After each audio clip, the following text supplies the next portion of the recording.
Live कर दिए क्या? रुक जा।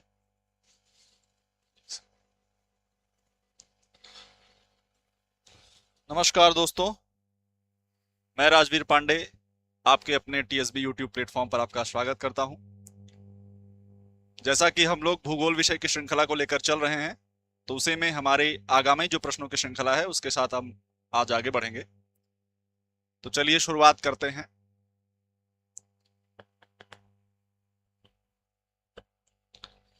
चलिए शुरुआत करते हैं।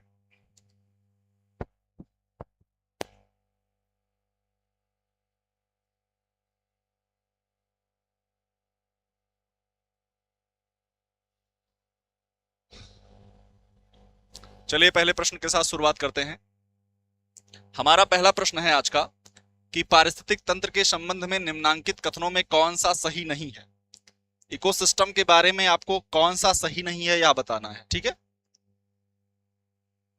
क्या इकोसिस्टम एक कार्यात्मक इकाई है?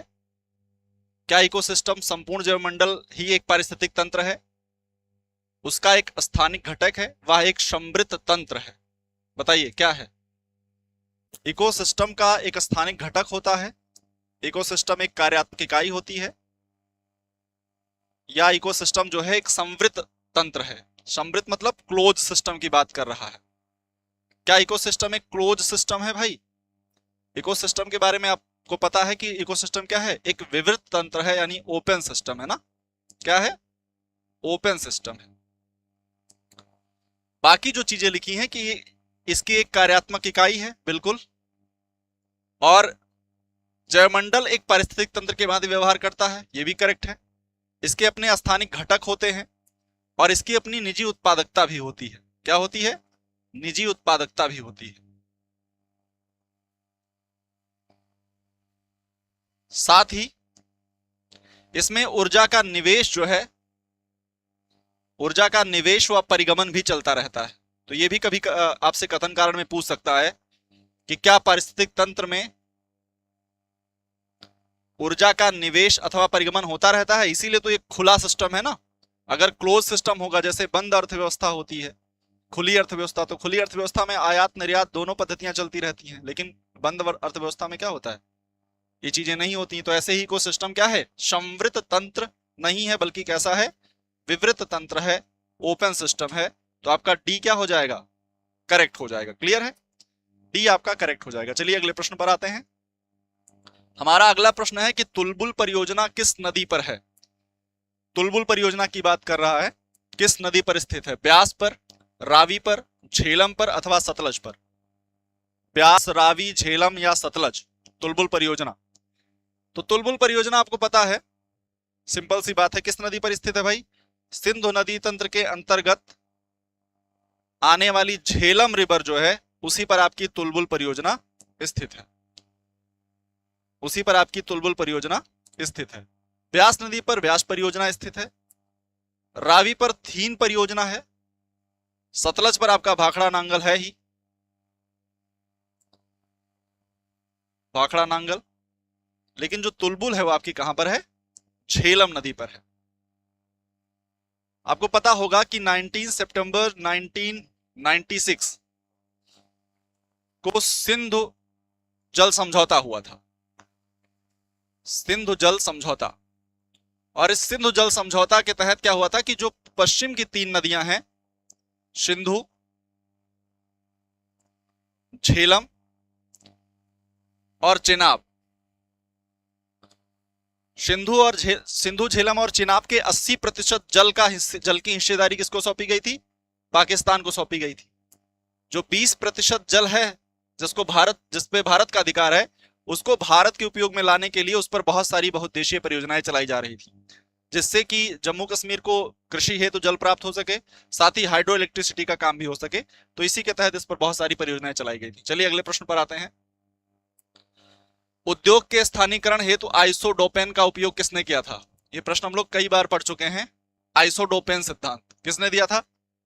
तो आइसोडोपेन किसके चक्कर में आया था भाई?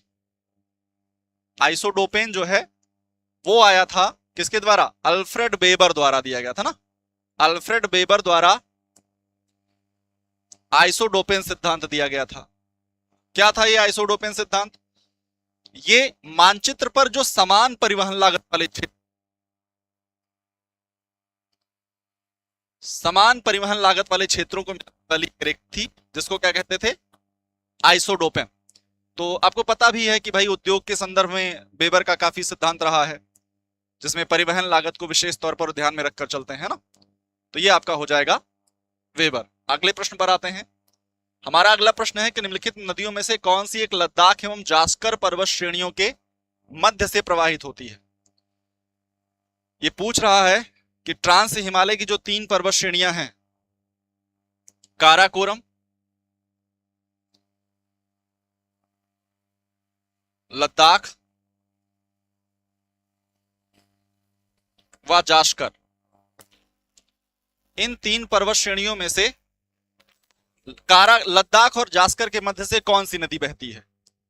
एक आपकी चेनाब है, सिंधु है, झेलम है और सतलज है। तो अगर हम बात करें तो काराकोरम श्रेणी के मध्य से हमारी कौन सी नदी बहती है, सॉरी, काराकोरम और लद्दाख के मध्य से कौन सी नदी बहती है, यहां से श्योक रिवर बहती है। कौन सी, श्योक, जिसको आप यारकंडी, शोक या मृत्यु नदी के नाम से भी जानते हैं। यारकंडी, श्योक। श्योक रिवर किसके मध्य बहती है भाई, काराकोरम और लद्दाख। इसको आप यारकंडी भी कहते हैं, इसको आप मृत्यु नदी भी कहते हैं, इसको आप शोक नदी भी कहते हैं, तो भी आप कहना चाहें कह सकते हैं। लेकिन लद्दाख और जास्कर के मध्य से क्या बहती है, सिंधु रिवर बहती है। और सिंधु रिवर के दाएं तट पर ही आपका कौन सा शहर पड़ता है, लेह, जो कि लद्दाख की राजधानी है और भारत का न्यूनतम वर्षा वाला स्थल भी है। अब ये जो सिंधु नदी है, ये जाकर लद्दाख श्रेणी को काटती है और लद्दाख श्रेणी को काटकर यहां पर विश्व का सबसे गहरा नदी गार्ज बनाती है, जिसका नाम है बुंजी गार्ज। तो प्रश्न ये भी पूछा जाता है कि बुंजी गार्ज कौन सी रिवर द्वारा बनाया जाता है और कौन सी श्रेणी को काटकर बनाया जाता है। तो बुंजी गार्ज किसके द्वारा बनता है भाई, बुंजी गार्ज सिंधु नदी द्वारा लद्दाख पर्वत श्रेणी को काटकर बनाया जाता है, जो कि विश्व का सबसे गहरा नदी गार्ज है। क्लियर है। तो इसका उत्तर क्या हो जाएगा, इसका उत्तर हो जाएगा सिंधु। चलिए अगले प्रश्न पर आते हैं। हमारा अगला प्रश्न है कि निम्नलिखित में से किसका सुमेल नहीं है, किसका सुमेल नहीं है। कुछ सिद्धांत दे रखे हैं और आपको बताना है कि कौन सा सुमेलित नहीं है। संतुलन का सिद्धांत आइजैक न्यूटन, प्रगामी तरंग का सिद्धांत विलियम हॉवेल, स्थावर तरंग सिद्धांत आर ए हैरिस और गतिक सिद्धांत जीबी एरी। जीबी एरी, ठीक है। तो कौन हो जाएगा, क्या हो जाएगा भाई इसमें, जीबी एरी। तो अगर हम बात करें तो गतिक सिद्धांत जीबी एरी का नहीं है, बल्कि किसका है भाई, लाप्लास का है। किसका है, लाप्लास का है। और लाप्लास के बारे में आपको पता है कि ये खगोलकी से भी संबंधित है ना। लाप्लास किससे संबंधित है, खगोलकी से भी संबंधित है। तो लाप्लास का सिद्धांत है क्या, गतिक सिद्धांत। चलिए अगले प्रश्न पर आते हैं। समतल चोटी वाली समुद्री पहाड़ी को क्या कहते हैं। सिंपल सा सवाल है। जब आप सी फ्लोर को देखेंगे, समुद्र को देखेंगे, तो समुद्र से चलिए यहां से अगर हम चलते हैं नीचे, तो महाद्वीपीय ढाल मिलती है, महाद्वीपीय मंगलतट मिलता है और नीचे जाकर समुद्री मैदान मिलता है। और इसी समुद्री मैदान में बहुत सारी संरचनाएं मिलती हैं। जैसे अगर गहरा गर्त होगा तो ये क्या कहलाएगा, ट्रेंच कहलाएगा या गर्त कहलाएगा। जैसे मेरियाना ट्रेंच की बात आप करते हैं। अगर यहां पर कोई सपाट कटक दिखाई पड़ेगी तो सपाट कटक क्या होती है, सपाट कटक जो होती है ज्वालामुखी क्रियाओं द्वारा निर्मित होती है, इसी को क्या कहते हैं, गुयॉट कहते हैं। यानी समुद्र के तली में, समुद्र के नितल में जो सपाट कटक होती हैं उनको क्या कहते हैं, गुयॉट कहते हैं। और किससे बनती हैं ये ज्वालामुखी क्रियाओं द्वारा बनती है, वोल्केनिक एक्टिविटी के द्वारा इनका निर्माण होता है। ऐसे मोनोडोनॉक क्या होता है, अगर आप कहीं कोई समतल क्षेत्र देख रहे हैं और उस समतल क्षेत्र में कोई एक ऐसी एकल पहाड़ी देख रहे हैं तो क्या कहलाती है, वो मोनोडोनॉक कहलाती है। समतल क्षेत्र में, समतल मैदानी क्षेत्र में एकल पहाड़ी क्षेत्र जो होता है वो क्या कहलाता है, मोनोडोनॉक कहलाता है। इसके बारे में कहा जाता है कि ये सरिताओं द्वारा बनता है, नदियों द्वारा बनता है ना। किसके द्वारा बनता है, नदियों द्वारा बनता है। क्लियर है। इंसेलबर्ग की बात करें तो किंग महोदय की अगर माने किंग महोदय ने क्या कहा था कि इंसेल वर्ग जो है ये सरिता अपर्दन द्वारा बनता है, यानी नदी अपर्दन द्वारा बनता है। लेकिन अगर ये इंसेल वर्ग आपको दिख रहा है कहीं रेगिस्तानी क्षेत्रों में, तो रेगिस्तानी क्षेत्रों में यह माना जाता है कि जो इंसेल वर्ग है ये पवन अपर्दन के द्वारा बना है। किसके द्वारा? पवन अपर्दन।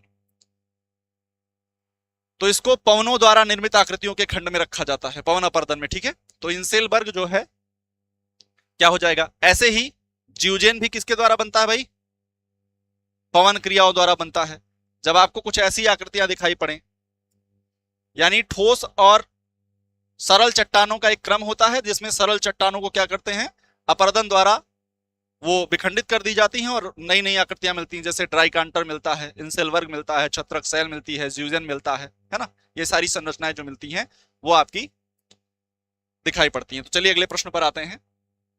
हमारा अगला प्रश्न है, कुछ संकल्पनाएं दे रखी हैं और उनसे संबंधित उनके प्रतिपादक दे रखे हैं। पेनी प्लेन, आधार तल की संकल्पना, महाद्वीपीय विस्थापन, प्लेट विवर्तन की। Powell, Wegener, Harry Hess, Davis. बड़ा सिंपल सा है। पेनी प्लेन, आधार तल, महाद्वीपीय विस्थापन, प्लेट विवर्तन की। तो भाई अगर हम इसको सॉल्व करें तो सिंपल तौर पर सबको पता है कि महाद्वीपीय विस्थापन किसका सिद्धांत है? वेगनर का सिद्धांत है। प्लेट विवर्तन की किसका? चलिए देखते हैं क्या वेगनर के जरिए ये सॉल्व हो सकता है। सी का टू कहां पर है? बिल्कुल दो जगह तो भाई कट जाएंगी। सी का 2 जो है केवल ए और बी में आपको दिखाई पड़ रहा है। प्लेट विवर्तन की को मिला लीजिए, हैरी हेस। प्लेट विवर्तन की डी मिलेगा 3 से, C2 से भाई ए और बी दोनों में मिल रहा है। आपको फिर मिलाना पड़ेगा पेनी प्लेन को डेविस से। जब आप पेनी प्लेन को डेविस से मिलाएंगे, A4 से कहां मिल रहा है? A4 से मिल रहा है और D मिल रहा है 3 से। A4D3। बी आपका क्या हो जाएगा भाई? करेक्ट आंसर हो जाएगा आपका बी। क्लियर है? चलिए अगले प्रश्न पर आते हैं।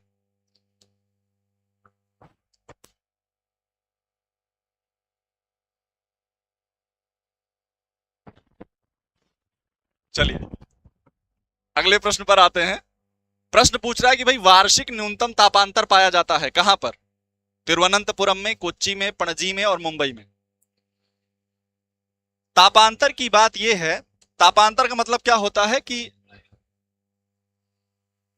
कौन सी ऐसी जगह है जहां पर वर्ष में ग्रीष्मकाल और शीतकाल में तापमान में अच्छा खासा अंतर दिखाई पड़ता है। तो जो भी तटीय इलाके होते हैं, तटीय इलाकों में ग्रीष्मकाल और शीतकाल में तापों का अंतर काफी कम होता है। अगर इस हिसाब से देखा जाए तो हमारा जो मुंबई है वो हो जाना चाहिए था। लेकिन यहां पर एक और चीज काम करती है। क्या काम करती है? आपको बहुत भली भांति पता है कि जो भूमध्य रेखीय क्षेत्र होता है, भूमध्य रेखीय क्षेत्र में वर्ष भर 12 घंटे का दिन होता है। जब वर्ष भर 12 घंटे का दिन होगा तो यहां पर सूर्यातप की मात्रा, इनकमिंग सोलर रेडिएशन अर्थात इंसोलेशन जो है वो क्या होगा? बराबर मात्रा में वर्ष भर मिलता रहेगा। तो जो भी इससे ज्यादा नजदीक होगा वहां पर क्या होगा? वार्षिक तापांतर कम होगा।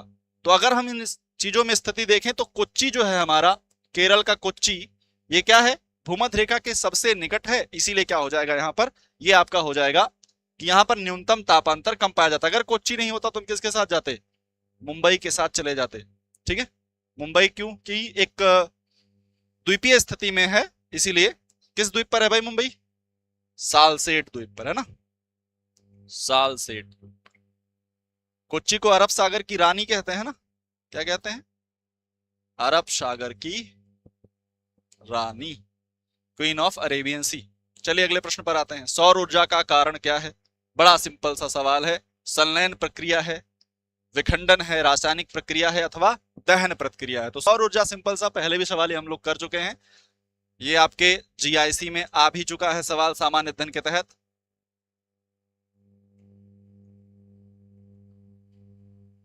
क्या होता है कि जब दो परमाणु हल्के नाभिक जो होते हैं, दो हल्के परमाणु मिलकर एक भारी नाभिक का निर्माण करते हैं, तो इस प्रक्रिया को हम क्या कहते हैं? नाभिकीय संलयन कहते हैं। और इस प्रक्रिया में क्या होता है कि भारी मात्रा में ऊर्जा निर्मुक्त होती है। जैसे हाइड्रोजन के दो परमाणु हैं और हाइड्रोजन के ये दो परमाणु मिलकर क्या बना रहे हैं? एक हीलियम नाभिक का निर्माण कर रहे हैं और इस चक्कर में क्या हो रहा है? भारी मात्रा में ऊर्जा निर्मुक्त हो रही है। तो यही जो कहलाती है, क्या कहलाती है? नाभिकीय संलयन कहलाती है। और ये नाभिकीय संलयन की प्रक्रिया कहाँ घटित होती है भाई? सूर्य में घटित होती है। सूर्य के केंद्र में नाभिकीय संलयन की प्रक्रिया घटित होती रहती है, अर्थात हाइड्रोजन लगातार हीलियम में परिवर्तित होता रहता है। और यही कारण है कि सूर्य के केंद्र का तापमान लगभग 15 लाख डिग्री सेल्सियस होता है। केंद्र का तापमान कितना होता है? 15 लाख डिग्री सेल्सियस होता है। क्लियर है? चलिए अगले प्रश्न पर आते हैं। निम्न में से कौन सा कोयला खान नहीं है? कोयला खान पूछ रहा है, क्या नहीं है भाई? तो सबको पता है, कोरबा, छत्तीसगढ़ का कोरबा कोयले के लिए प्रसिद्ध है ना। सिंगरेनी कहां पर है? तेलंगाना, किसके लिए प्रसिद्ध है? कोयले के लिए। तालचेर कहां पर है भाई? ओडिशा में, किसके लिए प्रसिद्ध है? कोयले के लिए। और कुद्रेमुख जो है, कुद्रेमुख जो है वो किसके लिए प्रसिद्ध है भाई? कर्नाटक का कुद्रेमुख लौह अयस्क के लिए प्रसिद्ध है। किसके लिए? लौह अयस्क के लिए प्रसिद्ध है। ठीक है, लौह अयस्क के लिए कुद्रेमुख प्रसिद्ध है। क्लियर है? चलिए अगले प्रश्न पर आते हैं। अगला प्रश्न है कि महाद्वीपता के विषय में निम्नलिखित कथनों का अध्ययन कीजिए और बताइए कि इसमें से क्या सही है।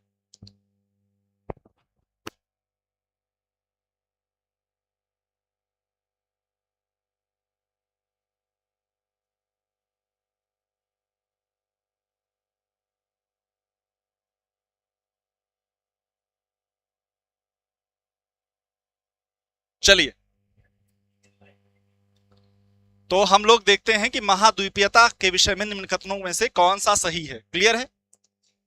यह समुद्र से बढ़ती दूरी के साथ घटती है, यह समुद्र से बढ़ती दूरी के साथ बढ़ती है, इसमें उच्च वार्षिक तापांतर मिलता है, इसमें जाड़े में अधिकतम वर्षा होती है।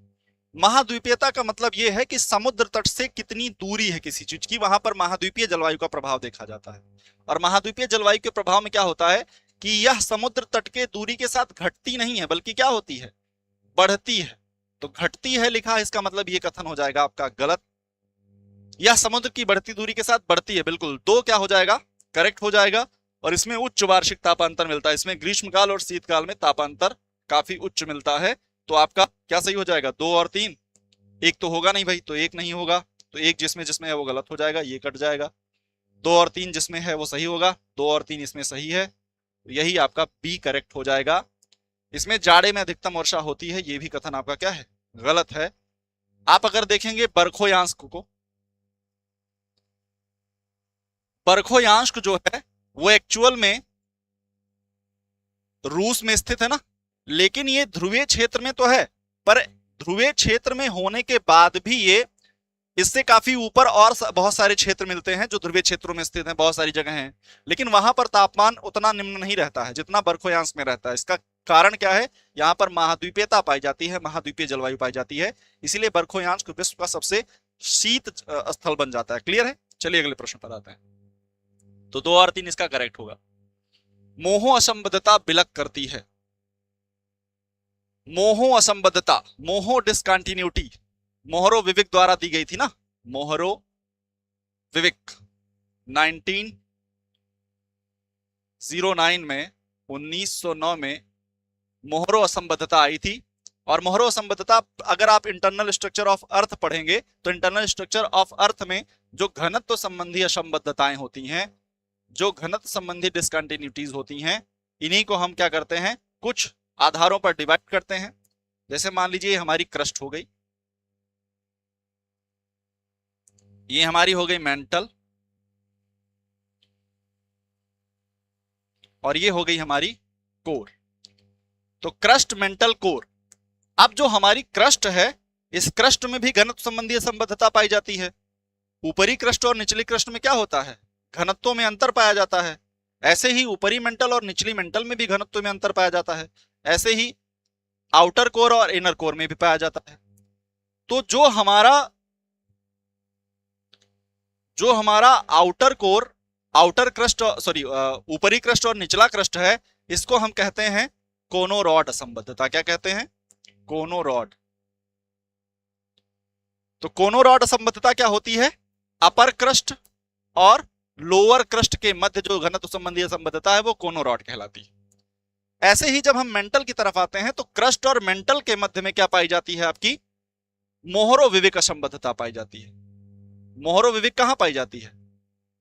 क्रस्ट और मेंटल। तो देखिए यहां पर कुछ है, क्रस्ट और ऊपरी मेंटल, बिल्कुल ए आपका करेक्ट हो जाएगा।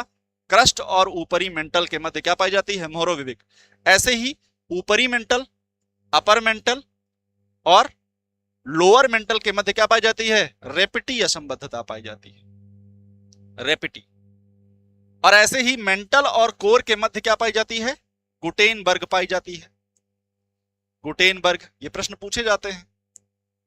और आउटर कोर और इनर कोर के मध्य, आउटर कोर और इनर कोर के मध्य क्या पाई जाती है?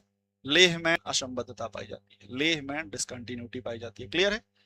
तो जिन विद्वानों ने खोजा था उन्हीं के आधार पर इसका नाम रख दिया गया था, कोनोरॉड, मोहरोविविक, रेपिटी, गुटेनबर्ग, लेहमैन।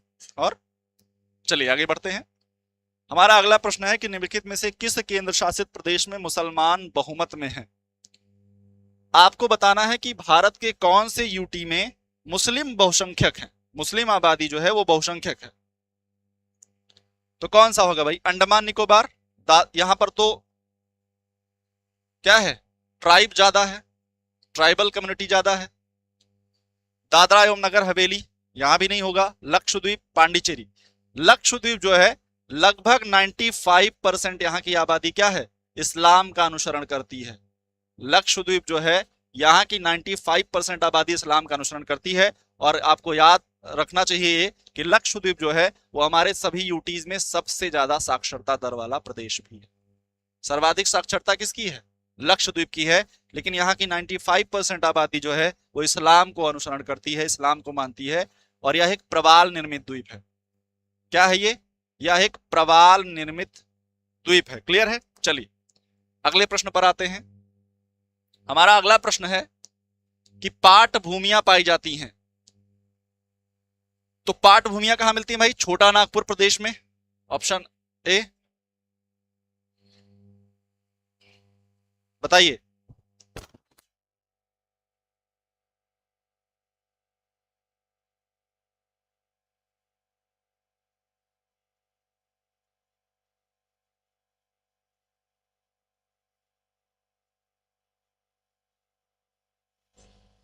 शैलेंद्र जी किस प्रश्न का आंसर बता रहे हैं आपसी? किसका आंसर है भाई? क्वेश्चन संख्या लिखकर बताएंगे तो ज्यादा सही रहेगा। आप किस प्रश्न का आंसर बता रहे हैं?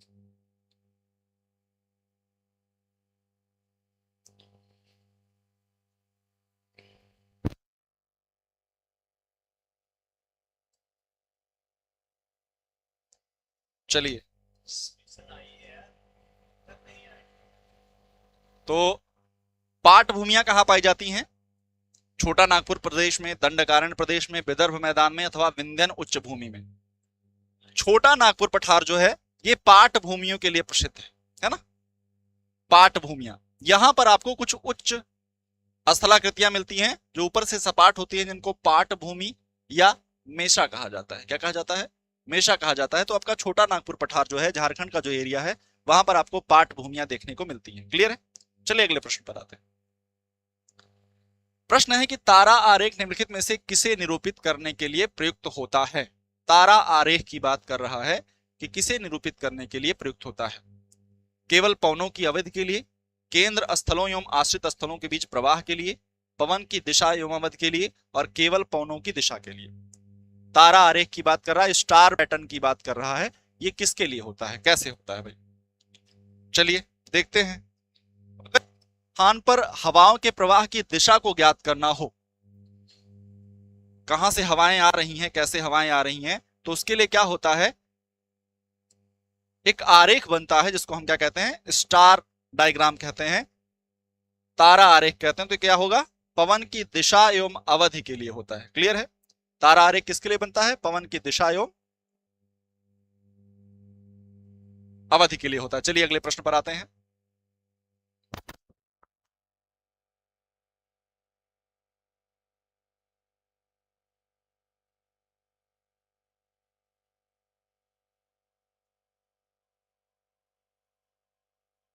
खींच रहे हैं। चलिए अगले प्रश्न पर आते हैं भाई। अगला प्रश्न है कि आराम आरेख की रचना में निम्नलिखित आंकड़ों में से किसकी आवश्यकता होती है? आराम आरेख, कंफर्ट आरेख की बात कर रहे हैं। कंफर्ट आरेख में किसकी आवश्यकता होती है? सबसे पहले ग्रिफिथ टेलर ने किया था ना, ग्रिफिथ टेलर महोदय ने सबसे पहले आराम आरेख का प्रदर्शन किया था, है ना। तो इसके लिए दो चीजें आवश्यक होती हैं। एक क्या होता है? एक होता है इसमें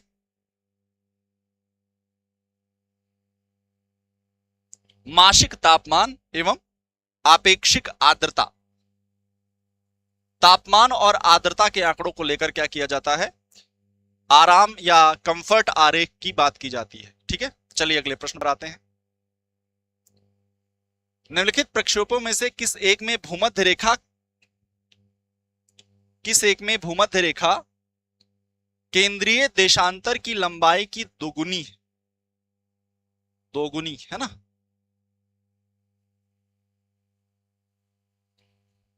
बताइए।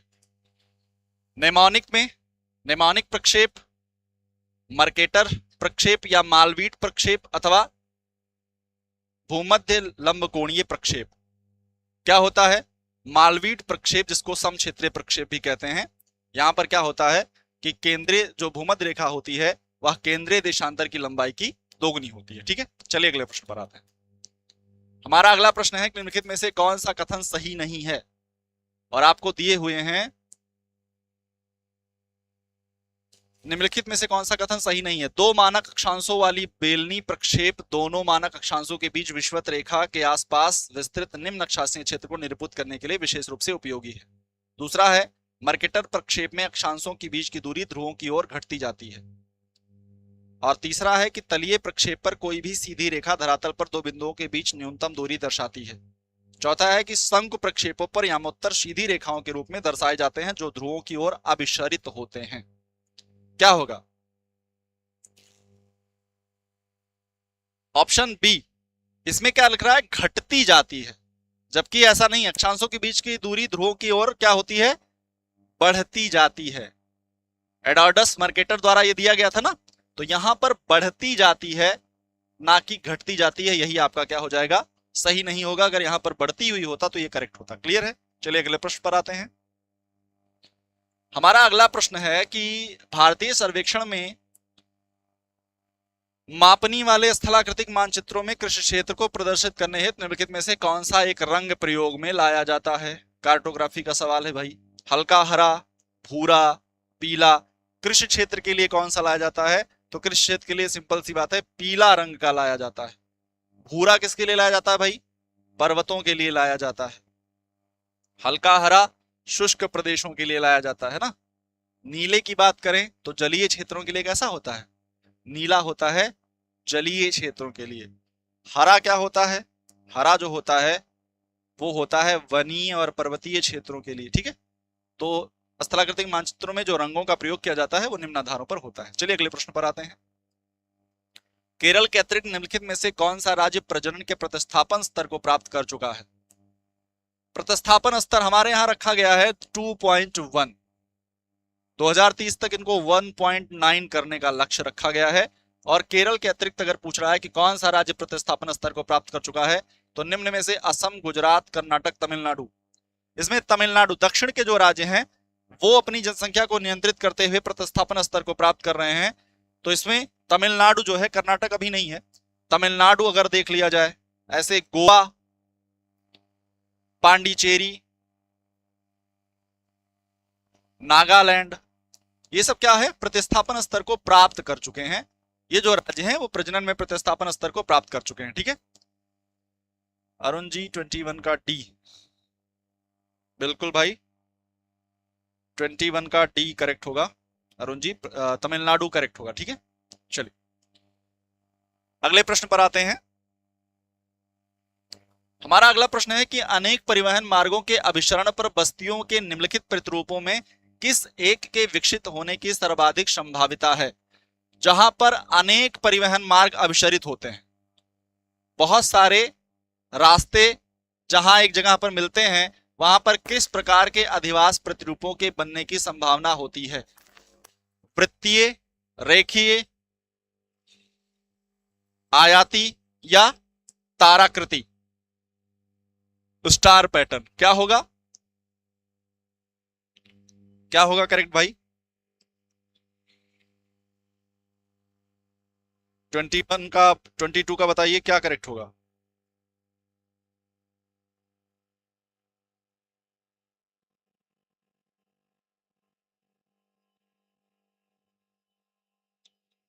ट्वेंटी टू का तारा प्रतिरूप, बिल्कुल तारा, जो तारा प्रतिरूप है वही बनेगा। तो जहां पर कई सारे अभिसरण, कई सारे मार्ग आके मिलते हैं वहां तारा प्रतिरूप बनेगा। वृत्तीय प्रतिरूप आपका तालाबों और झीलों के पास बनता है, तालाब व झीलों के पास। आयतीय प्रतिरूप जो होता है ये समकोणीय जहां पर आके मार्ग काटते हैं वहां बनता है।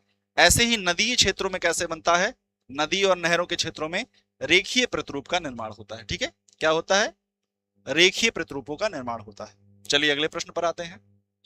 22 का डी बिल्कुल करेक्ट है। अगले प्रश्न पर आते हैं। भारत में मानसून प्रकार की जलवायु के लिए निम्नलिखित में से कौन सा प्रमुख कारक है? भारत में जो मानसून प्रकार की जलवायु है उसके लिए कौन सा प्रमुख कारक है, ये बताना है आपको कि कौन सा प्रमुख कारक है। ठीक है, क्या है भाई? अवस्थिति। क्या अवस्थिति मानसून प्रकार की जलवायु के लिए एक निर्धारक कारक है? भारत की जो अवस्थिति है। क्या तापीय विषमता जो है, तापीय वैषम्य, वो इसका कारक है?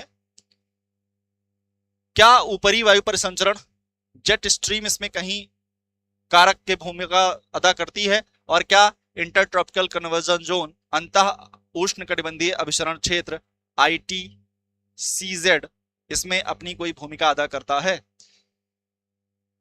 गुड इवनिंग नीलम जी, बताइए कौन सा सही होगा भाई? मानसूनी प्रकार की जलवायु के लिए कौन सा सही होगा? 23 का बी। बी क्या है? 2 और 3, तापीय विषमता और ऊपरी वायु परिसंचरण। देखिए अरुण जी ध्यान दीजिए, भारत की अवस्थिति या किसी भी देश की अवस्थिति जो है वह उसके मानसूनी सदृश, जो मानसूनी प्रकार की जलवायु है उसके लिए जिम्मेदार कारक होती है। किसी जगह की अवस्थिति कैसी, जैसे मान लीजिए किसी महाद्वीप के पश्चिमी क्षेत्र में अगर कोई पड़ता है देश वगैरह, तो वहां पर क्या होता है, वहां पर समस्या होती है, वहां पर वृष्टि कम हो पाती है, तो वो भी एक कहीं ना कहीं कारक बन जाता है। अगर हम तापीय विषमता की बात करें तो बिल्कुल तापीय विषमता, अगर तापमान उच्च और निम्न का स्तर नहीं बना रहेगा, तापमान में उच्चता और निम्नता का स्तर नहीं बना रहेगा, तो हवाओं का जो उच्च दाब से निम्न दाब की तरफ परिसंचरण है वो नहीं हो पाएगा। तो ये गलत, मतलब ये भी हो जाएगा। तापीय वैषम्य भी इसके लिए आवश्यक है। जेट स्ट्रीम भी आपकी जिम्मेदार है ना? जेट स्ट्रीम भी आपकी जो वर्षा के लिए, मानसून के लिए जिम्मेदार है। और जो ITCZ है, ITCZ भी जिम्मेदार है। अगर ITCZ नहीं होगा, जैसे अपने यहाँ जून में आप देखते हैं तो ITCZ जो है वो कर्क रेखा के पास बनता है ना, शिवालिक तक का उसका विस्तार हो जाता है। तो ITCZ यानी चारों कारक जो हैं वो जिम्मेदार होंगे। 23 का डी होगा बिल्कुल। 1 2 3 4 बिल्कुल करेक्ट होगा। 1 2 3 4 इसका क्या होगा, करेक्ट होगा। चलिए अगले प्रश्न पर आते हैं। भारत के लिए कोपेन द्वारा निर्धारित जलवायु क्षेत्र प्रस्थापित किए गए हैं। दक्षिण भारत में उत्तरी भारत की ओर ऊपर दिए गए जलवायु क्षेत्रों का सही अनुक्रम कौन सा है? आपको बताना है कि दक्षिण भारत से उत्तर भारत की तरफ जाने पर कौन सा उपक्रम सही पड़ेगा, बताइए। 3124 2431 32421 अथवा 2134। 24 का बताइए क्या होगा? 24 का क्या करेक्ट होगा?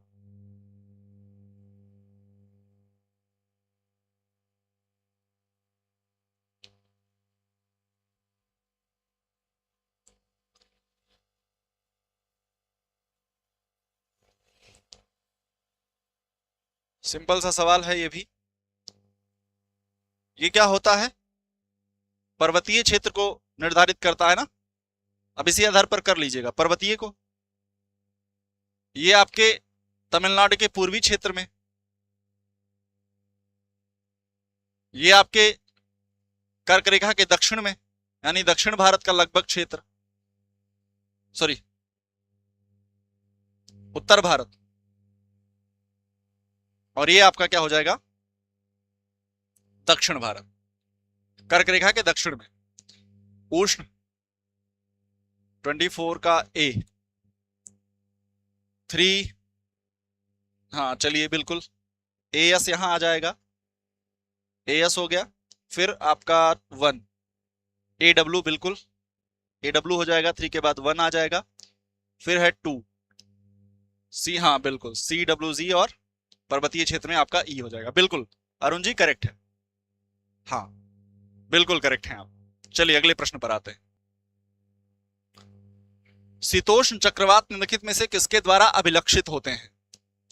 वाताग्र लिखा है यहां पर, वाताग्र, अपसारी पवन, शुष्क पवन अथवा उष्ण पवन। शीतोष्ण जो कटिबंधीय चक्रवात होते हैं वो किसके द्वारा होते हैं, बताइए।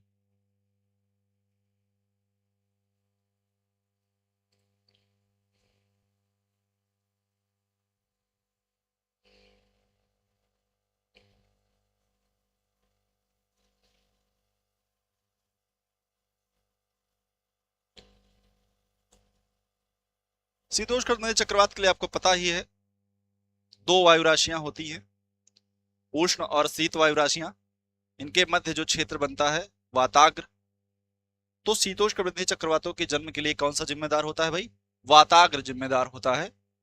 इसीलिए ये आपका 25 का सी, बिल्कुल अरुण जी 25 का सी करेक्ट होगा। चलिए अगले प्रश्न पर आते हैं। अगला प्रश्न है कि निम्नलिखित कथनों पर विचार कीजिए। भारत में कोयले के तृतीयक निक्षेप असम, अरुणाचल प्रदेश, मेघालय तथा नागालैंड में पाए जाते हैं। भारत में तमिलनाडु तथा राजस्थान के अतिरिक्त लिग्नाइट कहीं नहीं पाया जाता।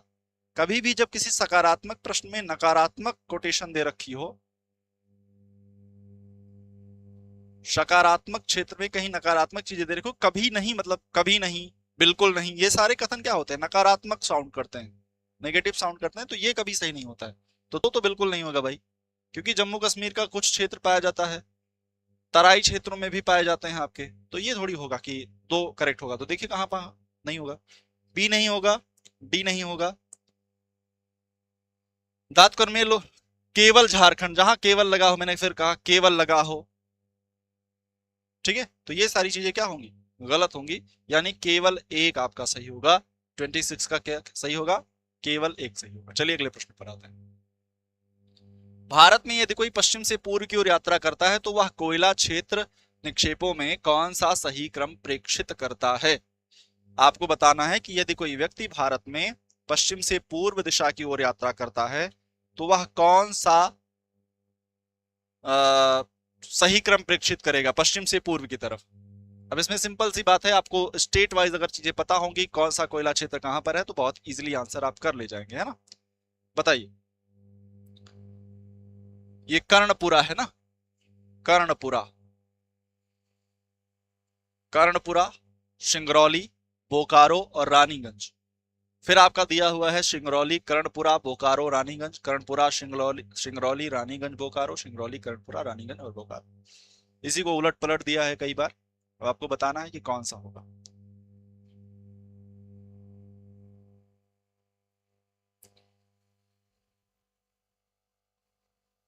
चलिए, क्या 26 में पूछा है भाई? कौन सा सही नहीं है? अच्छा ठीक है, कौन सा सही नहीं है पूछ रहा है ना, ठीक है बिल्कुल अरुण जी सही कह रहे हैं आप। 2 और 3 सही नहीं होगा, है ना, 2 और 3 सही नहीं होगा, केवल एक सही होगा, बी सही होगा बिल्कुल। चलिए अगले प्रश्न पर आते हैं। जी जी बिल्कुल अरुण जी, गलत नहीं है पूछा था, ठीक है। चलिए बताइए इसमें क्या सही होगा।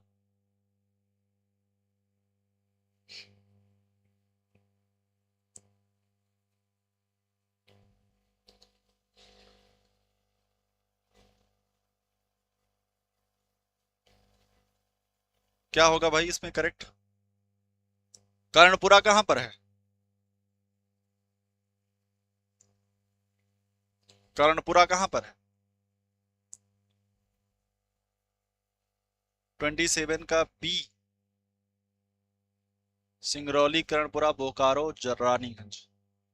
बिल्कुल सिंगरौली, कर्णपुरा आपका कहां पर है? झारखंड में। बोकारो कहां पर है? बोकारो भी झारखंड में है। लेकिन अगर आप पश्चिम से पूर्व की तरफ आ रहे हैं तो पहले कर्णपुरा पड़ेगा, फिर बोकारो पड़ेगा। और इधर देखें तो सिंगरौली आपका एमपी में है, तो सिंगरौली जो है, एमपी का सिंगरौली जो है ये पड़ेगा, फिर आपका कर्णपुरा पड़ेगा, फिर आपका पड़ेगा क्या, बोकारो, और फिर पश्चिम बंगाल का रानीगंज, पश्चिम बंगाल का रानीगंज पड़ेगा। तो बिल्कुल बी करेक्ट हो जाएगा आपका, सिंगरौली, कर्णपुरा, बोकारो और रानीगंज। सिंगरौली और सिंगरैनी ये दो अलग अलग क्षेत्र हैं। सिंगरैनी जो है वो तेलंगाना में पड़ता है, ठीक है। सिंगरैनी कहाँ पड़ता है, तेलंगाना में पड़ता है। और सिंगरौली कहाँ पड़ता है, सिंगरौली आपका पड़ता है एमपी में। क्लियर, याद रखिएगा, कई बार प्रश्न दे देता है और हम सिंगरौली और सिंगरैनी के चक्कर में गलत हो जाते हैं, ठीक है। चलिए अगले प्रश्न पर आते हैं। निम्नलिखित बिंदुओं पर विचार कीजिए कि नदियां किसमें विलीन होती हैं। आपको बताना है कि कौन सी नदी कहाँ संगम बनाती है, कहाँ संगम करती है। क्या पार्वती व्यास के साथ, क्या चंद्रा सतलज के साथ, क्या पिंडार अलकनंदा के साथ, क्या टोंस भागीरथी के साथ। बताइए, टोंस भागीरथी के साथ मिलती है, पार्वती व्यास के साथ, पिंडार अलकनंदा के साथ। तो हम जब देखते हैं गंगा नदी को तो धौली गंगा, विष्णु गंगा मिलती हैं, अलकनंदा बनती है, नंदाकिनी मिलती है, आगे चलकर पिंडार मिलती है। पिंडार जो है वो अलकनंदा से मिलती है, ये तो सही हो जाएगा। पिंडार क्या है, अलकनंदा से मिलती है, तो पहला तीन तो आपका करेक्ट हो जाएगा भाई, तीन में कोई दिक्कत नहीं है। 3 क्या होगा, करेक्ट होगा। कौन सा सुमेलित पूछ रहा है ना।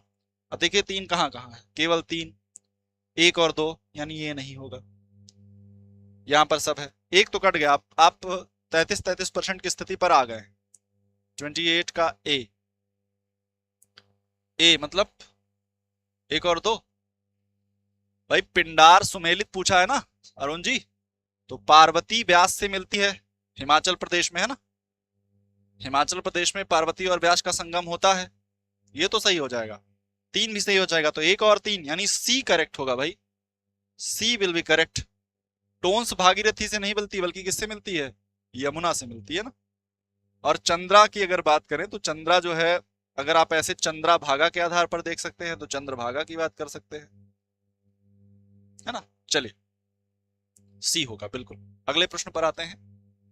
अगला प्रश्न है कि जब एक व्यक्ति मंगलौर से चेन्नई यानी पश्चिम से पूर्व की ओर जाता है तो निम्नलिखित में से किस प्रकार के अनुक्रम उसको मिलते हैं। यहां वनों के आधार पर दे रखा है कि अगर व्यक्ति जा रहा है तो उसे कौन कौन से प्रकार के अनुक्रम मिलेंगे। उष्णकटिबंधीय सदाबहार, बताइए आपको ये मंगलौर से वो जा रहा है चेन्नई की तरफ। अब मंगलौर पश्चिमी तट पर है और चेन्नई आपका किधर है भाई, चेन्नई आपका पूर्वी तट पर है।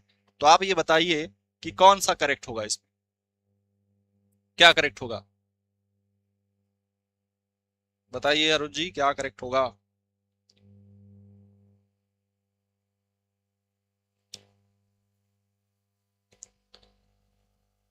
अब जो ये हमारा, जिनको पता होगा कि नेचुरल वेजिटेशन में कहां कहां पर कैसी कैसी वनस्पतियां पाई जाती हैं, पश्चिमी घाट पे कैसी वनस्पति पाई जाती हैं, पश्चिमी घाट के पूर्व में कैसी पाई जाती हैं, वो बहुत इजीली ये कर ले जाएगा, है ना। पश्चिम से पूर्व की तरफ जाने पर क्या स्थिति होगी, सी। प्रश्न के साथ बताइए अरुण जी क्या होगा, प्रश्न के साथ बताइए। 29 का बी, 29 का बी, उष्णकटिबंधीय आर्द्र पतझड़, उष्णकटिबंधीय सदाबहार, अर्ध सदाबहार। अब देखिए पश्चिम से पूर्व की तरफ आप जा रहे हैं, बी नहीं होगा भाई, बी नहीं होगा। क्या होगा, सबसे पहले आपको सदाबहार वन मिलेंगे, पश्चिमी घाट के क्षेत्रों में आपको क्या मिलेगा, सदाबहार वन मिलेगा। फिर जैसे आप पश्चिमी घाट को क्रॉस करेंगे, थोड़ा सा वर्षा का वो होगा कमी, तो आपको पतझड़ वन मिलेंगे, और फिर आपको अर्ध सदाबहार वन मिलेंगे, और लास्ट में आपको चेन्नई तक जाते जाते कैसे मिलेंगे, शुष्क वन मिलते रहेंगे, ठीक है। तो ए आपका करेक्ट हो जाएगा, क्लियर है। उष्णकटिबंधीय सदाबहार, फिर आपको उष्णकटिबंधीय आर्द्र पतझड़, फिर आपको अर्ध सदाबहार, और फिर आपको शुष्क वन मिलेंगे, क्लियर है। चलिए अगले प्रश्न पर आते हैं। निम्नलिखित कथनों पर विचार कीजिए। आपको बताना है कि बालाघाट, दुर्ग और रायपुर, बालाघाट, दुर्ग और रायपुर जिलों में हल्की बलुई, लाल और पीली मृदाएं जलोढ़ उत्पत्ति की हैं। तमिलनाडु में इसके कुल क्षेत्र के 2/3 से अधिक भाग को लाल मृदाएं घेरे हुई हैं। वर्धमान, वीरभूमि तथा बांकुरा की लाल मृदाएं छोटा नागपुर पठार से निकलती हैं तथा वहित होती हैं। अब आपको बताना है भाई क्या होगा करेक्ट। इसमें मृदाओं से संबंधित सवाल है और कुछ क्षेत्रीय जगहें दे रखी हैं, क्षेत्र विशेष के नाम दे रखे हैं। अगर आपको स्टेट पता होगा तो बहुत इजीली आप कर ले जाएंगे इसको।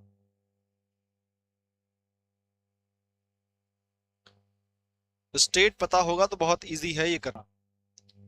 तमिलनाडु में रेड सॉइल पाई जाती है ना, तो ये तो बिल्कुल करेक्ट हो जाएगा। आप दो पकड़िए, अब देखिए दो जहां जहां नहीं है, सी आपका कट जाएगा वैसे ही।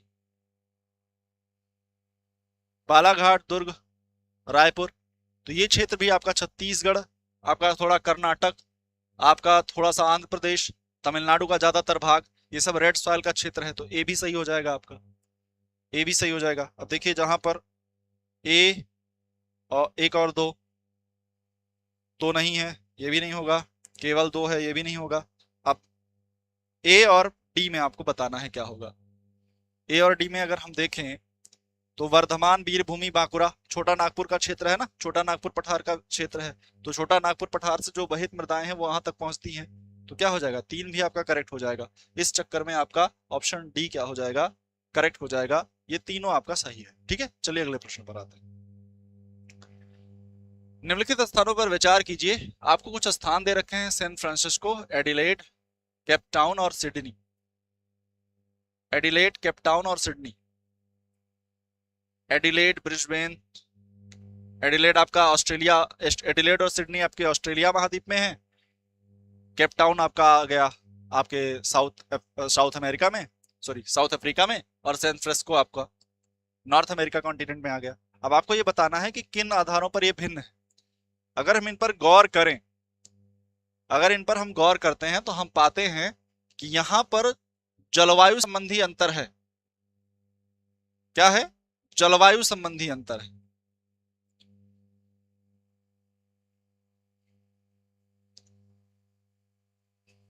तो सैन फ्रांसिस्को में आपको इजीली पता होगा, सैन फ्रांसिस्को में कौन सी जलवायु पाई जाती है। हमने कहा था कि समर ड्राई और विंटर वेट। कौन सी जलवायु होती है, भूमध्य सागरीय जलवायु होती है ना। नहीं कंप्लीट, आपको इसमें जलवायु आधार पर बताना है। ठीक है, मैं हिंट दे दे रहा हूं। तो ये यहां पर आपको क्या मिलती है, भूमध्य सागरीय जलवायु मिलती है। एडिलेड में भी भूमध्य सागरीय जलवायु मिलती है, केपटाउन में भी भूमध्य सागरीय जलवायु मिलती है। लेकिन सिडनी जो है ऑस्ट्रेलिया के, अगर हम दक्षिणी क्षेत्र में देखें तो हमको भूमध्य सागरीय जलवायु तो मिल जाती है, लेकिन क्योंकि सिडनी दक्षिण पूर्व में स्थित है, तो दक्षिण पूर्व में स्थित होने के कारण यह भूमध्य सागरीय जलवायु के क्षेत्र से बाहर हो जाता है, इसीलिए यह अन्य से भिन्न है। बाकी तीनों स्थानों पर भूमध्य सागरीय जलवायु मिलती है। ठीक है, 31 का ए। गुड इवनिंग प्रतिमा जी। चलिए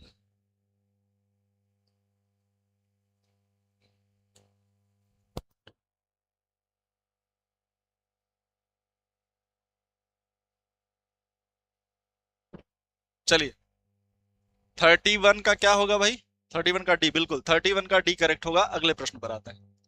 अगला प्रश्न है कि निम्नलिखित कस्बों में से कौन सा एक कालाहारी मरुस्थल, कौन सा एक सही है।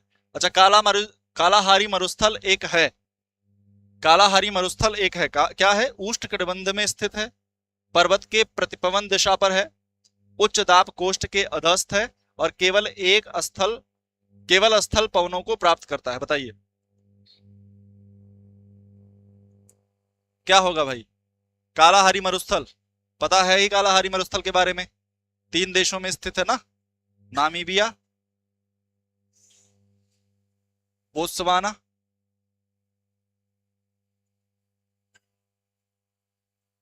और आपका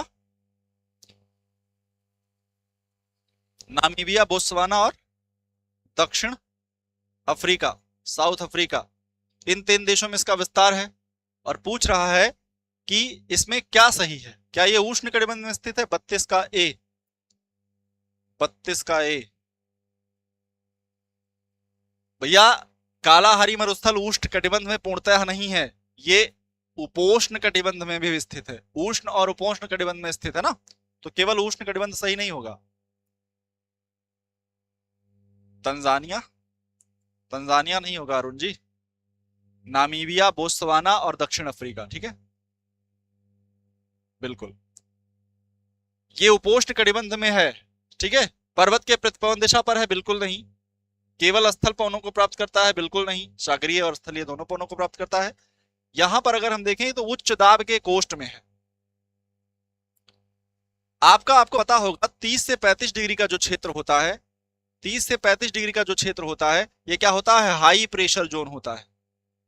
हाई प्रेशर जोन होता है। तो हाई प्रेशर जोन होने के कारण यहां पर क्या हो पाती है, यहां पर हवा जो है वो क्षैतिज प्रवाह करती है और यहां बादल कम बन पाते हैं। बादल कम बन पाने के कारण 30, बिल्कुल सी करेक्ट होगा अरुण जी। तो बादल कम बन पाने के कारण क्या होता है, यहां पर वर्षा नहीं होती, और वर्षा नहीं हो पाती है तो इस चक्कर में क्या होता है, वर्षा नहीं होने के कारण यहाँ पर मरुस्थलों का विकास होता है, और यह महाद्वीप के पश्चिमी क्षेत्र में भी पड़ता है। तो दो कारण हैं ऐसे जिनके कारण यहाँ पर कालाहारी डेजर्ट जो है इसका मरुस्थलीकरण हो गया है। ठीक है, तो ये उच्च दाब कोष्ठ में हाई प्रेशर जोन में स्थित है, इसीलिए यहाँ का डेजर्टिफिकेशन हुआ है, ना कि यह उष्णकटिबंधीय क्षेत्र में है। ठीक है, चलिए अगले प्रश्न पर आते हैं। अगले प्रश्न, हाँ किलीमंजारो, बिल्कुल किलीमंजारो तंजानिया में है ना, एक वॉल्केनिक एक्टिविटी द्वारा निर्मित पर्वत। चलिए अगले प्रश्न पर आते हैं। हमारा अगला प्रश्न है कि निम्नलिखित कथनों पर विचार कीजिए। चौड़ी हाँ किसके लिए, शेलवा, अमेजन वाले क्षेत्र में जो सेल्वा प्राकृतिक वनस्पति पाई जाती है, सेल्वा नेचुरल वेजिटेशन पाई जाती है, उसके बारे में बात कर रहा है। और आपको बताना है कि सेल्वा में कैसी आपकी चीजें मिलती हैं। अधिपर्णी मिलती हैं, चमकदार मोमी पत्ता तल मिलता है और चौड़ी सदाबहार पत्तियां मिलती हैं। अब आपको पता होगा कि भूमध्य रेखीय प्रदेश है सेल्वा, जहां विकसित है वो कैसा है, भूमध्य रेखीय प्रदेश है। और भूमध्य रेखीय प्रदेश में आपको पता होना चाहिए कि यहाँ पर वर्षा जो होती है, संवहनीय वर्षा रोज 2 से 4 के बीच में होती है। तो उसी आधार पर इसका उत्तर करिएगा कि सेल्वा जो है वो कहां पर होगा, मतलब सेल्वा की क्या क्या विशेषताएं होंगी। इसी क्षेत्र में आपको टेरा रोसा भी मिलती है ना, 33 का सी, 1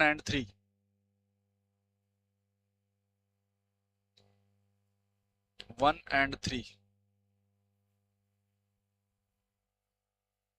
और बताइए आप, दोनों लोगों का 33 का सी है? नहीं भाई, सी नहीं होगा। आप दो को क्यों छोड़ रहे हैं, यहां पर चमकदार मोमी पत्ता तल पाया जाता है भाई, बड़े पत्ते पाए जाते हैं, चमकदार मोमी पत्ता तल पाया जाता है। रबड़ वगैरह भी इसी क्षेत्र का वृक्ष होता है ना, रबड़ भी इसी क्षेत्र में पाए जाते हैं। तो रबड़ के वृक्षों के पत्तों को देखिए आप, मोमी पत्ता तो नहीं, नहीं वो वहां मोमी नहीं, वहां मांसल होता है। आप रबड़ के प्लांट को देखें, रबड़ के प्लांट को आप छुइए कैसा होता है, रबड़ के प्लांट को छुइए आप, उसके पत्ते को, वहां पर मांसल होते हैं और वहां बड़े पत्ते थोड़ी पाए जाएंगे। मरुस्थलीय क्षेत्रों में बड़े पत्ते नहीं पाए जाते, वहां तने की आप तने के संदर्भ में बात कर रहे हैं ना। मरुस्थलीय क्षेत्रों में आपको बहुत छोटे पत्ते पाए जाते हैं जिससे कि वाष्पीकरण कम हो पाए, इवोपोरेशन कम हो पाए।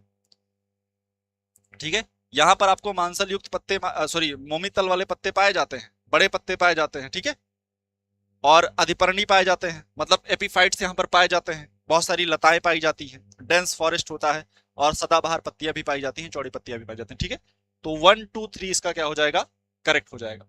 और यहीं पर कैसी मृदा पाई जाती है, टेरा रोशा प्रकार की मृदा भी पाई जाती है। क्लियर है, चलिए अगले प्रश्न पर आते हैं।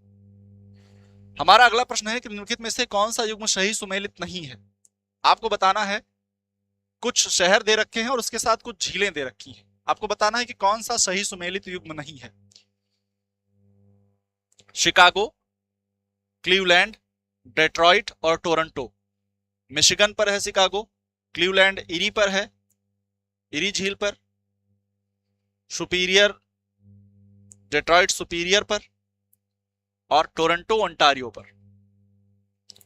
5 ग्रेट लेक्स के बारे में बात कर रहा है कि इसमें से कौन सी ऐसी जगह है जहां पर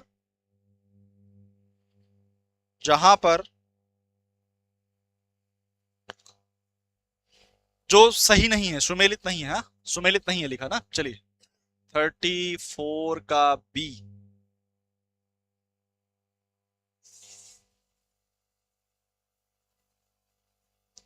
बी, चलिए अरुण जी बताइए क्या होगा।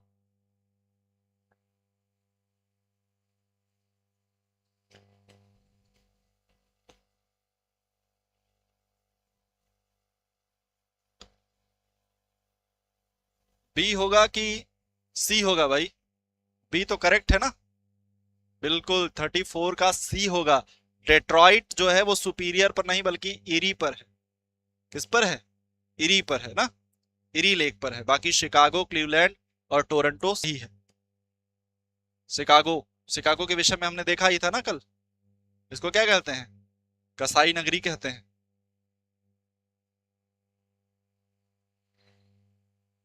और क्या कहते हैं? धूम्र नगरी कहते हैं, है ना, धूम्र नगरी। चलिए अगले प्रश्न पर आते हैं।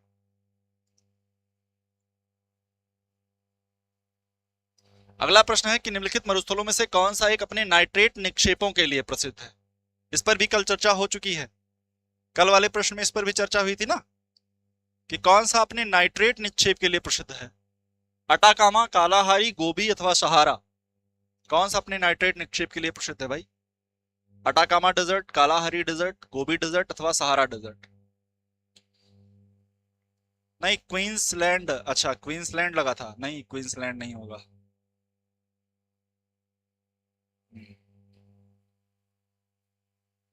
35 का ए। तो कल इस पर चर्चा हुई ही थी। अटाकामा डेजर्ट जो है ये सबसे शुष्क मरुस्थल है। क्या है? सबसे शुष्क मरुस्थल है। और यहीं पर हमने देखा था चिली में एक जगह का नाम जिसका नाम था अरीका। और अरीका को हमने क्या बात की थी? इसको घोस्ट सिटी कहते हैं। क्या कहते हैं? Ghost city. और इसी घोस्ट सिटी में क्या है? इसी घोस्ट सिटी में क्या है? ये जो अरीका है ये नाइट्रेट निक्षेपों के लिए जाना जाता है। नाइट्रेट निक्षेपों के लिए जाना जाता है। साथ ही चिली जो है वह विश्व में तांबे के सर्वाधिक उत्पादन और निर्यातक के तौर पर भी जाना जाता है। तो चिली जो है बिल्कुल चिली वाला, इस पर चर्चा हुई थी ना, घोस्ट सिटी, भूतों का शहर। बिल्कुल प्रतिभा जी। चलिए आज आप लोग काफी लेट से जुड़े थे तो पीछे वाले प्रश्न जो है काफी अच्छे रहे हैं, आप उनको देख लीजिएगा। आज हम लोग 35 पे कर रहे हैं। अब हम धीरे धीरे प्रश्नों की संख्या को बढ़ाएंगे, एक्सप्लेनेशन को थोड़ा सा कम किया जाएगा, जहां आवश्यक होगा वहां एक्सप्लेन किया जाएगा, बाकी प्रश्नों को ज्यादातर प्रश्नों की संख्या को सम्मिलित करते हुए आगे बढ़ा जाएगा। ठीक है, ज्यादा प्रश्न होंगे तो आपको ज्यादा लाभ होगा उस चीज का और आप जल्दी जल्दी चीजों को देख लेंगे। चिक्विक माटा, बिल्कुल। चलिए आप हमारे टेलीग्राम चैनल पर जुड़ सकते हैं और आप सर्च करके द स्मार्ट विजन अगर आप लिखेंगे तो आप हमारे टेलीग्राम चैनल पर जुड़ सकते हैं और वहां पर आपको सभी क्लासेस की पीडीएफ भी मिल जाएंगी, है ना। आपको पता है कि हमारे यहाँ यूपी एलटी ग्रेड का जीआईसी प्रवक्ता का निःशुल्क सामान्यतन बैच चल रहा है। हम लोग जितने पीवाईक्यू हैं और जितने संभावित प्रश्न हैं उन चीजों को लेकर सॉल्व करा रहे हैं। हिस्ट्री में आप विपिन सर को देखेंगे, पॉलिटिकल साइंस के लिए आप रवि सर को देखेंगे। ये लोग बहुत शिद्दत से, बहुत मेहनत से आपके साथ लगे हुए हैं और लगातार सारी चीजें चल रही। ऐसे ही और बिल्कुल साइंस के लिए मैम की क्लासेस आपको पता ही होगा चल रही हैं लगातार। तो साइंस वाले जो विद्यार्थी हैं वो लवी मैम की क्लासेस को देख सकते हैं। हमारे यहाँ सीटेट के लिए महासंग्राम बैच चल रहा है जिसकी फीस मात्र 999 रुपए है। और साथ ही आप हमारे यहाँ हिस्ट्री के एनसीईआरटी बैचेस चल रहे हैं, ऐसे ही साइंस के बैचेस चल रहे हैं और जूनियर के लिए भी और प्राइमरी के लिए भी हमारे यहाँ सीटेट के बैच चल रहे हैं, जो कि जिसकी फीस जो है बहुत मिनिमम रखी गई है, मात्र 999 रुपए रखी गई है। और बहुत ही प्रशिक्षित और सुशिक्षित क्लास का टाइम लगभग 6:15 से 6:20 के बीच का होता है। ठीक है, 6:15 से 6:20 के बीच में हम लोग शुरुआत करते हैं। थोड़ा बहुत अगर इधर उधर की कुछ टेक्निकल समस्याएं ना आ गई तो वो एग्जैक्टली 6:20 तक शुरू हो जाती है, अन्यथा 6:30 तक हर हाल में क्लास शुरू हो जाती है। तो ऐसे ही हमारे यहाँ एनसीईआरटी का ज्योग्राफी के लिए भी बैच चल रहा है, पॉलिटी के लिए भी चल रहा है। हमारी टीम के विषय में आप जानते ही हैं, हमारे हिस्ट्री वाले सर विपिन सर। और कल हमारे यहाँ सीडीपी के लिए, इकोनॉमिक्स के लिए और स्टैटिक जीके, करंट तथा यूपी स्पेशल के लिए मैराथन क्लासेस चलेंगी। तो कल आप लोग, और हमारी क्लास जो है अब वो सोमवार को पुनः इसी टाइम पर आपको मिलेगी। ठीक है, तो चलिए तब तक आप लोग स्वस्थ रहिए, व्यस्त रहिए, मस्त रहिए, पढ़ते रहिए और उस अंतिम सूची में अपना नाम बनाने के लिए सदैव प्रयासरत रहिए जिसके लिए आपने, आपके परिवारजनों ने बहुत सारे सपने संजो के रखे हैं। जय हिंद, जय भारत।